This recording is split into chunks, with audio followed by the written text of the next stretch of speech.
అందరికీ నమస్కారం. నా పేరు Archana. Welcome to your stories. ఈరోజు కథ ప్రేమ మధురిమ.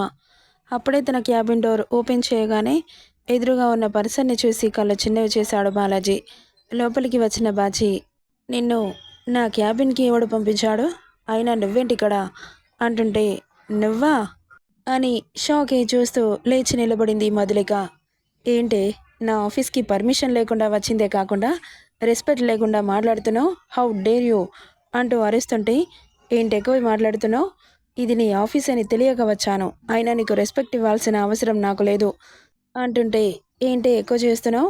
నా ఆఫీస్కి వచ్చి నా మీదకి నోరు పెంచి మాట్లాడుతున్నావు, అయినా నీలాంటి వాళ్ళు నా దగ్గరికి రావడం ఏంటి అని వెటకారంగా అన్నాడు బాలాజీ. నాలాంటి వాళ్ళు అంటే అని కళ్ళు చిన్నవి చేసి చూసింది. ఇప్పుడు పబ్బులు పార్టీలు అని రోడ్ల మీద పడి తిరిగేవాళ్ళు కదా, పద్ధతిగా ఆఫీస్కి రావడం ఏంటా అని. రేయ్, నా గురించి ఏం తెలుసురా? రోడ్ల మీద తిరిగేదానిలా కనిపిస్తున్నానా నీ కంటికి? అయితే ఈ డ్రెస్ ఏంటి అని ఆమెను పూర్తిగా స్కాన్ చేశాడు. ఈ డ్రెస్కి ఏమైంది? బాగానే ఉందిగా, అయినా నువ్వేంటి అలా చూస్తున్నావు? సిగ్గులేదా అని అరిచింది. లేదు అంటూ ఆమె మీదకు వస్తుంటే దూరం దూరం జరుగుతూ, ఏయ్ ఏంటి అలా మీద మీదకు వస్తున్నావు? నేను నీ మీద పోలీస్ కంప్లైంట్ ఇస్తాను. అచ్చా, ఎలా ఇస్తావు అంటూ ఆమెను గోడకి లాక్ చేసి, నిజంగా ఇస్తావా అని ఆమె కళ్ళలోకి ఇంటెన్స్డ్గా చూస్తూ అడుగుతుంటే గుటకలు మింగుతోంది మధు. ఏంటలా చూస్తున్నావు? దూరం జరుగు అనింది. జరగకపోతే ఏం చేస్తావు? ఏడుస్తా, అరుస్తా అని ఏడుపు గొంతుతో అంటుంటే నవ్వొచ్చింది అతనికి. జరుగు ప్లీజ్ అనింది. ఆమె నడుం మీద చేయి వేసి, ఈ డ్రెస్ ఏంటే, నీకు ఆల్రెడీ చెప్పానా ఇలాంటి బట్టలు వేసుకోకూడదు అని? మళ్ళీ ఎందుకు వేసుకున్నావు? నేనంటే భయం లేదా నీకు? వీడితో నాకేంటి, వీడేం చేస్తాడు అన్న ధైర్యమా అంటుంటే, నేను ఏ డ్రెస్ వేసుకుంటే నీకేంటి అంటే, ఈ ఆఫీస్లో పనిచేసే ఎంప్లాయీస్ అందరికీ బట్టలని నువ్వే ప్రొవైడ్ చేస్తున్నావా, లేక రోడ్ల మీద తిరిగే వాళ్ళందరికీ ఇలాగే చెబుతున్నావా? లేదు కదా, మరి నాకెందుకు చెబుతున్నావు? నా ఇష్టమే, నా ఇష్టం వచ్చిన వాళ్ళకి చెబుతాను, మధ్యలో నీకేంటంట అంత నొప్పి అంటుంటే, నాకు చెబుతుంటే నాకు కాకపోతే ఇంకెవరికుంటుంది నొప్పి? నేను ఒకరికి నచ్చినవి వేసుకోను, నాకు నచ్చినవి నేను వేసుకుంటాను. నేను కూడా ఒకరికి నచ్చినవి వేసుకొనివ్వను, నాకు నచ్చినవే వేసుకోవాలి అంటాను అంటుంటే మధు గుర్రుగా చూస్తూ, నన్ను రూల్ చేయడానికి నువ్వెవడ్రా? నేను నా ఇష్టం వచ్చినట్లు డ్రెస్ వేసుకుంటాను, నా ఇష్టం వచ్చినట్లు బ్రతుకుతాను, జరుగు, నేను వెళ్ళిపోతాను అంటుంటే ఎర్రగా మారిన కళ్ళతో చూస్తూ ఆమె నడుం మీద చెయ్యి వేసి మీదకు లాక్కొని, ఇప్పటి నుండి నేను ఎలా చెబితే అలా చేయాలి, నేను ఏ డ్రెస్ వేసుకోమంటే అదే వేసుకోవాలి, నీ ఇష్టానికి బ్రతుకుతానంటే ఊరుకోను. ఏంట్రా ఎక్కువ చేస్తున్నావు? నా మీద నీ రుబాబేంటి అని అతని గుండెల మీద చెయ్యి పెట్టి వెనక్కి తోసి కాలర్ పట్టి అడిగింది. ఆమెను సైడ్ స్మైల్తో చూస్తూ నడుం చుట్టూ చెయ్యేసి దగ్గరికి లాక్కొని, నీ మీద కాక ఇంకెవరి మీద చూపించాలే? ఇప్పుడు ఈ డ్రెస్ చేంజ్ చేస్తావా, నా చేతులతో చేయనా? చేస్తావా? ఓకే, ఎలా చేస్తావో నేను చూస్తాను, చెయ్యి అని నడుం మీద చేతులు పెట్టుకొని మెలికలు తిరుగుతూ అడిగింది. ఛీ, ఆడపిల్లవేనా నువ్వు? సిగ్గులేదా నీకు? తమరికి లేని సిగ్గు నాకెందుకు బాబు? చెప్పు. ఓసై, నేను మగాన్ని, ఎలా మాట్లాడినా తప్పుండదు, కానీ నువ్వు ఆడదానివి, అలా మాట్లాడితే సిగ్గు లేదంటారు. అవును, లేదు, ఎందుకుండాలి అంటుంటే షాక్ అయ్యాడు. ఏంటలా చూస్తున్నావు? నీ ఆఫీస్కి వచ్చిందే నీకోసం, నీతో తిట్లు తినక చాలా రోజులవుతుంది, అందుకే ఈరోజు ఈ డ్రెస్ వేసుకొని వచ్చాను. నువ్వు చెప్పినప్పటి నుండి ఫుల్ డ్రెస్ వేసుకుంటున్నాను, అయినా నా డ్రెస్ గురించి తమరికెందుకు బాబు? దారిన పోయే దానియలందరికీ నువ్వే సజెషన్స్ ఇస్తున్నావా ఏంటి? నవ్వుతూ చూశాడు ఆమె మాటలకి. చెప్పు, అలా నవ్వుతావేంటి? నువ్వు నా డ్రెస్సింగ్ సెన్స్ గురించి మాట్లాడావు చూడు, అప్పటి నుండి నీకు పడిపోయానురా బాబు. నీతో మాట్లాడదామంటే ఈ మహానుభావుడు ఎక్కడ దొరకడే. ఎంత సెర్చ్ చేశానో తెలుసా? తమరి కటౌట్ కోసం ఇంటర్నెట్లో ఏదో వెతుకుతుంటే బిజినెస్ న్యూస్లో నీ ఫోటో కనిపించింది. ఓపెన్ చేస్తే నీ డీటెయిల్స్ అన్నీ వచ్చాయి. నా ప్రాణం తిరిగి వచ్చినట్లు అనిపించింది. అందుకే ఎగేసుకొని ఎప్పుడెప్పుడు మార్నింగ్ అవుతుందా అని, ఎప్పుడెప్పుడు నిన్ను చూద్దామా అని నిద్ర కూడా పోలేదు తెలుసా? నా కళ్ళు చూడు ఎలా అయ్యాయో. అసలు నువ్వు ఎవరో కూడా తెలీదు. నేను నీకు పడిపోవడమేంట్రా? అసలు నీ పేరు కూడా తెలీదు. నాకు అంటూనే బాధగా అతన్ని హత్తుకుంది. ఆ కౌగిలింతలో మిస్ అయిన ఫీలింగ్స్ స్పష్టంగా తెలుస్తుంటే ఆమెను నవ్వుతూ చూస్తూ తల మీద ముద్దు పెట్టాడు. మొదటిసారి అతని పెదాల స్పర్శకి గుడ్లు పెద్దవి చేసి చూస్తూ ఉండిపోయింది. ఏంటని కళ్ళెగరేశాడు.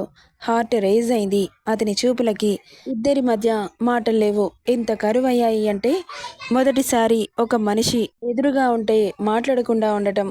గొంతులో నుండి ఒక్క మాట కూడా రావట్లేదు. ఈ మడగాలో అర్థం కావట్లేదు. ఇద్దరి గుండె సవ్వడి మాత్రం రూమ్ అంతా రీసౌండ్ వస్తూ ఓ మ్యూజిక్ రిధంలా మారింది. ఈ సీన్ ఇక్కడ కట్ చేసి మన పాప బాబుల దగ్గరికి వెళ్ళిపోదాం.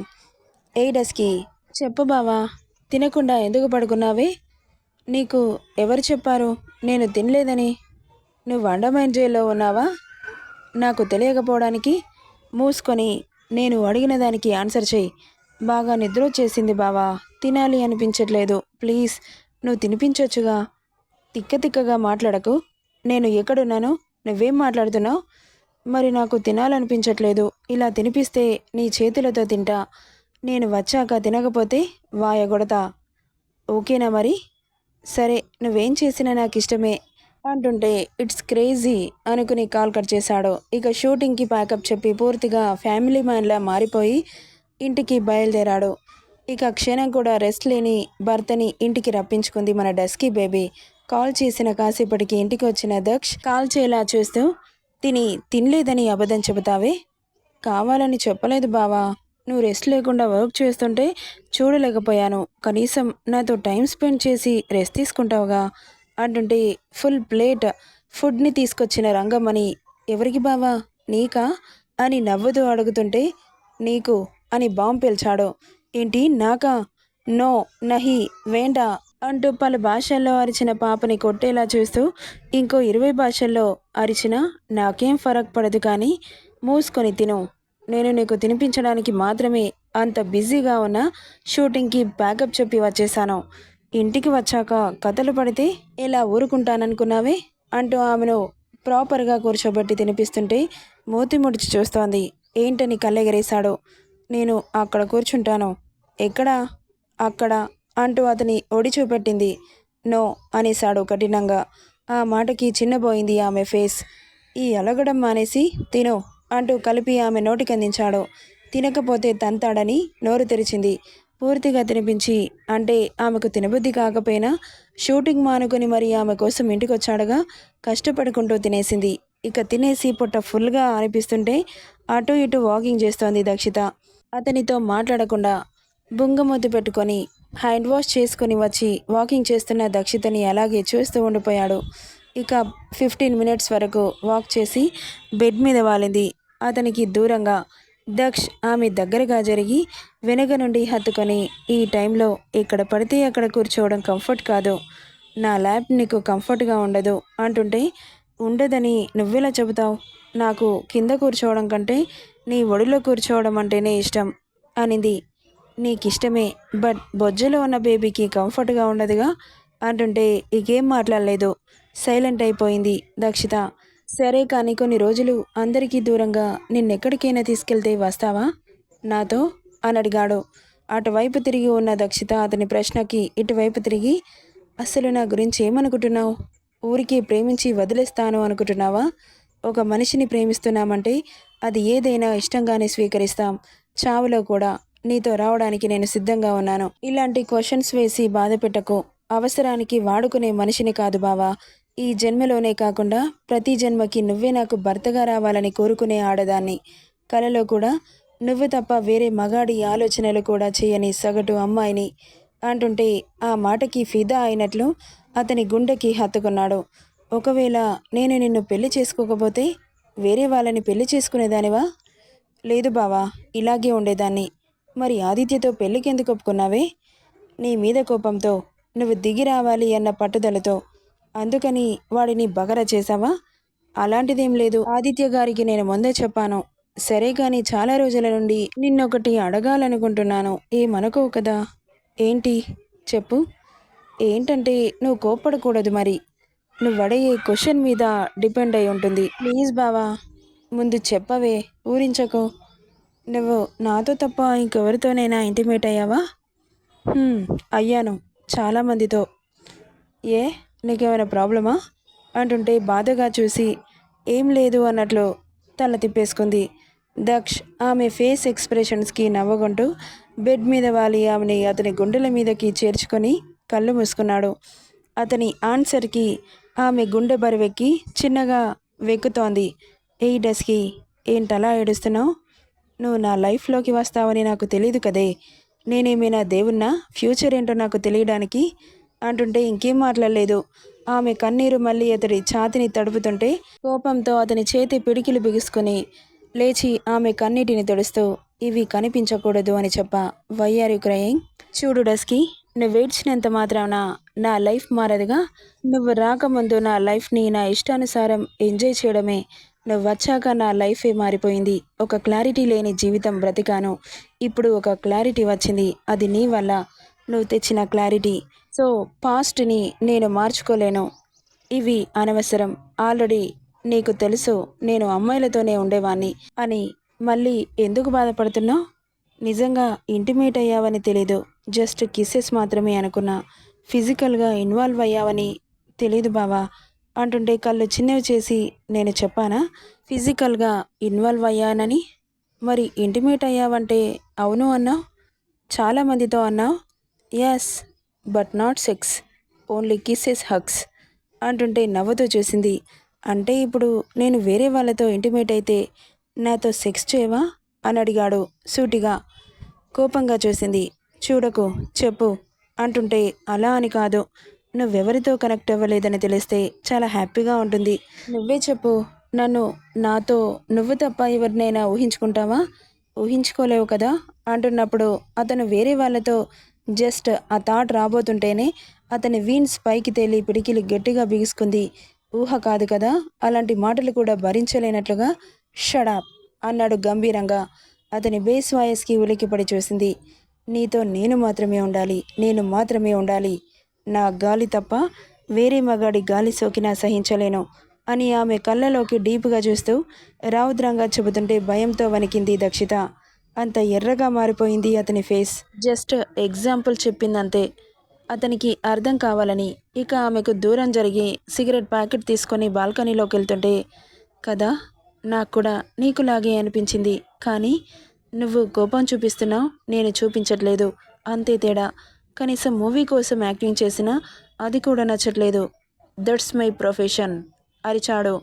అయినా బావా, నేను నీ ప్రొఫెషన్కి అడ్డురాను. నా ఫీలింగ్ చెబుతున్నానంతే. అయినా నేను చెప్పింది జస్ట్ ఎగ్జాంపుల్. నువ్వు దానికి నీ హెల్త్ పాడు చేసుకోవాల్సిన అవసరం లేదు. నా హెల్త్ నాకు తెలుసు. నువ్వు చెబితే వినే స్టేజ్లో నేను లేను అనుకుంటూనే బాల్కనీలోకి వెళ్ళాడు. అతని మాటలకి బాధగా అనిపించింది, కానీ లైట్ తీసుకుంది దక్షిత. ఎందుకంటే కోపంగా ఉన్నాడుగా. అందులో అరగంట ఫెలో ఆల్రెడీ చాలా మారాడు. నా కోసం ఇంకా ఇంకా బావని ఇబ్బంది పెట్టలేను. ఇక బాగా తినిందిగా. ఆఫ్టర్నూన్ వేసుకోవాల్సిన మెడిసిన్ వేసుకొని అలాగే బెడ్ మీద వాలింది. పడుకోగానే నిద్ర పట్టేసింది మెడిసిన్ పవర్కి. ఇక ఈవినింగ్ వరకు మెలకువరాని దక్షిత సుహాసిని పాలు తాగమని లేపుతుంటే కష్టంగా లేచి తన చేతిలో ఉన్న పాల గ్లాస్ అందుకుంది.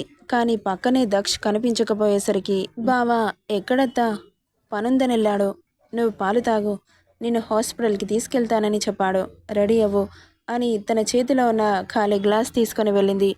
ఇప్పుడు ఎందుకు హాస్పిటల్కి, మొన్నే వెళ్ళొచ్చాగా అనుకుంటూనే ఫ్రెష్ అయ్యి డ్రెస్ వేసుకుంది.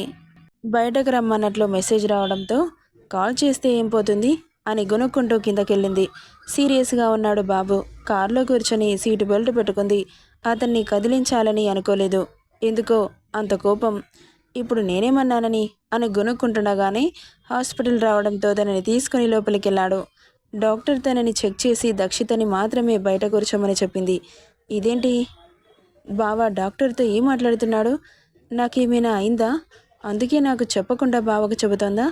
నేను టెన్షన్ పడతానని అన్న ఆలోచనలు తిరుగుతున్నాయి ఆమె బ్రెయిన్లో. కాసేపటికి బయటకు వచ్చిన దక్ష్ కంగారుగా లేచి దగ్గరికి వెళ్ళి ఏమైంది?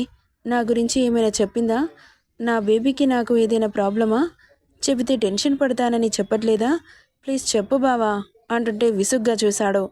అలా చూస్తే నాకేం అర్థమవుతుంది? డాక్టర్ ఏం చెప్పిందో చెప్పు. ఏయ్ ఏంటే నీ నస? నోరు మూసుకొని కూర్చో. అలా కూర్చోకపోతే ఇలా క్లోజ్ చేయాలో నాకు బాగా తెలుసు. సైడ్లోకి ఒకటి విసిరి కార్ స్టార్ట్ చేశాడు. Sadist fellow. నేను ఇక్కడ ఇంత టెన్షన్ పడుతుంటే ఈయన గారు చెప్పకుండా ఎలా టెన్షన్ పడుతున్నాడో చూడు. ఖచ్చితంగా నాకు ఏదో అయింది. అతి త్వరలో పోతానా ఏంటి? చెబితే బాధపడతానని ఇలా కోపం చూపించి డైవర్ట్ చేస్తున్నాడేమో అని తన భావని కళ్ళారా చూసుకుంటోంది. హలో పాప, తేలిపోకు, కిందకి రా. నువ్వనుకునేవేవి కాదులేవే. సెంటీమీటర్ చనివిస్తే కిలోమీటర్ దూసుకుపోతావు. దీనికి ఏదో అయ్యిందంట, త్వరలో పోతుందంట, ఆ విషయం దీనికి చెప్పట్లేదంట అని వెటకారంగా అనుకుంటూ కార్ స్పీడ్ పెంచాడు. ఇక మధ్యలో కారు ఆపాడు. ఎక్కడికి తీసుకొచ్చాడా అని చూసింది. నెక్స్ట్ పార్ట్లో ఏం జరుగుతుందో చూద్దాం. ఈ స్టోరీ ఇలా ఉందో కామెంట్ చేయండి guys. Thank you for listening.